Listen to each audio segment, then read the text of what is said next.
right? And boy, the other team just never knew what hit them. Because when you're only doing it for one play and you're just not where you're supposed to be, and freedom's just another word for nothing left to lose, boy, are you going to clean somebody's clock for that one play. And that kind of enthusiasm was great. And to this day, I am most comfortable on a football field. I mean, it's just one of those things where, you know, if I'm working a hard problem, people will see me wandering the halls with one of these things. And that's just because, you know, when you do something young enough and you train for it, it just becomes a part of you. And I'm very glad that football was a part of my life. And if I didn't get the dream of playing in the NFL, that's okay. I probably got stuff more valuable. Because looking at what's going on in the NFL, I'm not sure those guys are doing so great right now. Okay? And so one of the expressions I learned in electronic arts, which I love, which pertains to this, is experience is what you get when you didn't get what you wanted. And I think that's absolutely lovely. And the other thing about football is we send our kids out to play football or soccer or swimming or whatever it is. And it's the first example of what I'm going to call a head fake or indirect learning. We actually don't want our kids to learn football. I mean, yeah, it's really nice that I have a wonderful three-point stance and that I know how to do a chop block and all this kind of stuff. But we send our kids out to learn much more important things. Teamwork, sportsmanship, perseverance, et cetera, et cetera. And these kinds of head fake learnings are absolutely important. And you should keep your eye out for them because they're everywhere. All right, a simple one, being an author in the World Book Encyclopedia. When I was a kid, we had the World Book Encyclopedia on the shelf. For the freshmen, this is paper. We used to have these things called books. And after I had become somewhat of an authority on virtual reality, but not like a really important one, so I was at the level of people the World Book would badger, they called me up and I wrote an article, and this is Caitlin Kelleher, and there's an article if you go to your local library where they still have copies of the World Book, look under V for virtual reality, and there it is. And all I have to say is that having been selected to be an author in the World Book Encyclopedia, I now believe that Wikipedia is a perfectly fine source for your information because I know what the quality control is for real encyclopedias. They let me in. All right, next one.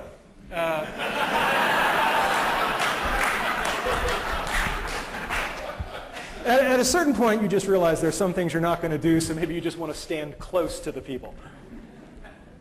And I mean, my God, what a role model for young people. I mean, just this is everything you want to be.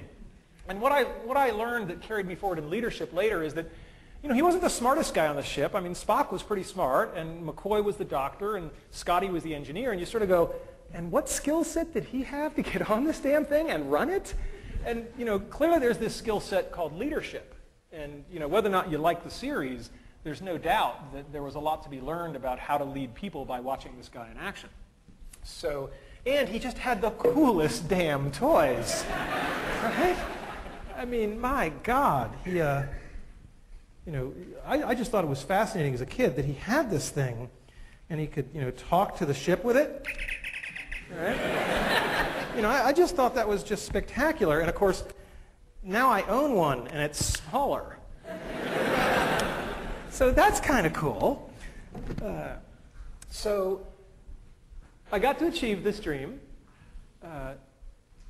James T. Kirk, his alter ego, William Shatner, wrote a book, which I think was actually a pretty cool book.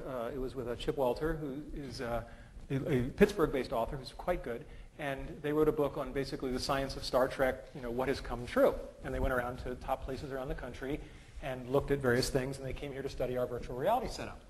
And so we built a virtual reality for him. It looked something like that.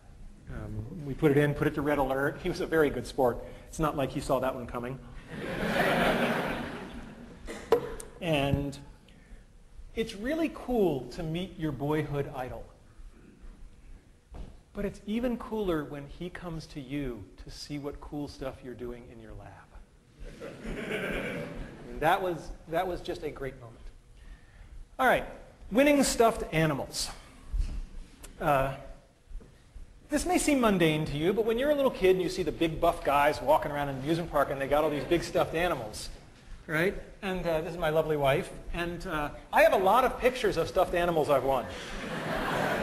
That's my dad posing with one that I won. I've won a lot of these animals. There's my dad. He did win that one, to his credit.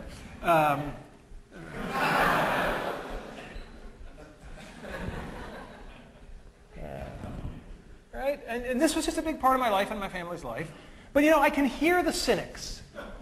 In this age of digitally manipulated things, maybe those bears really aren't in the picture with me, or maybe I paid somebody $5 to take a picture in the theme park next to the bear. And I said, how in this age of cynicism can I convince people? And I said, I know. I can show them the bears. Bring them out.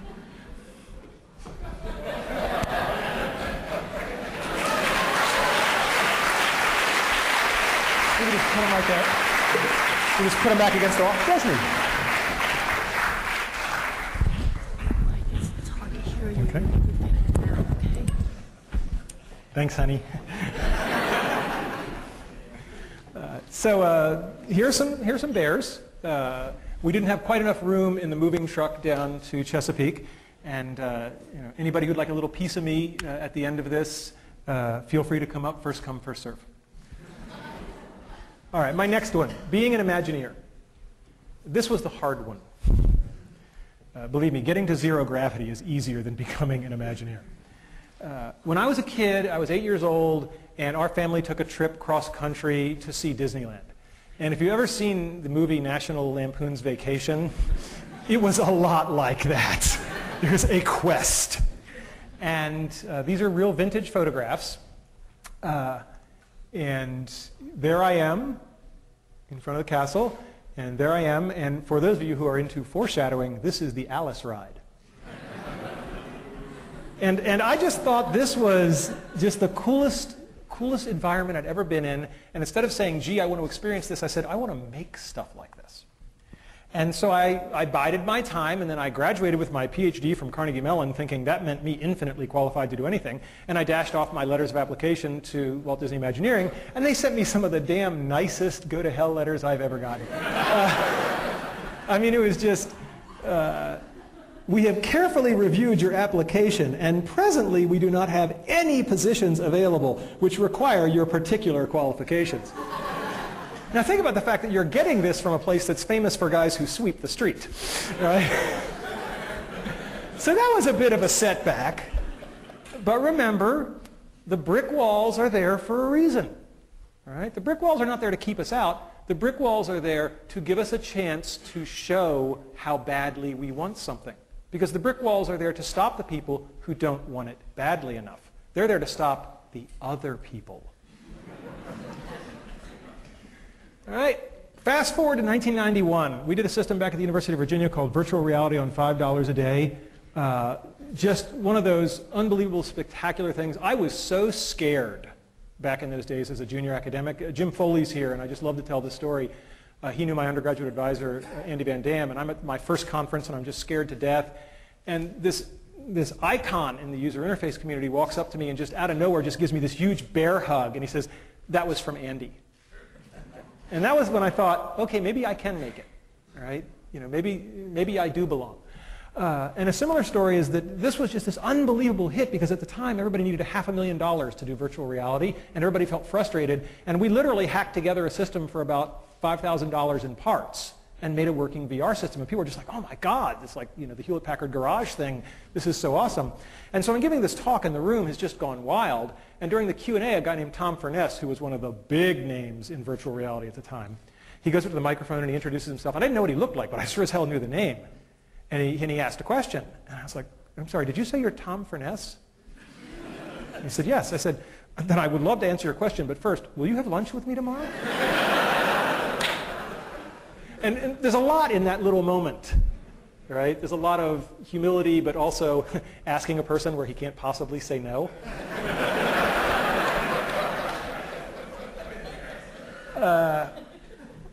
And so Imagineering, a couple of years later, was working on a virtual reality project. This was top secret. They were denying the existence of a virtual reality attraction after the time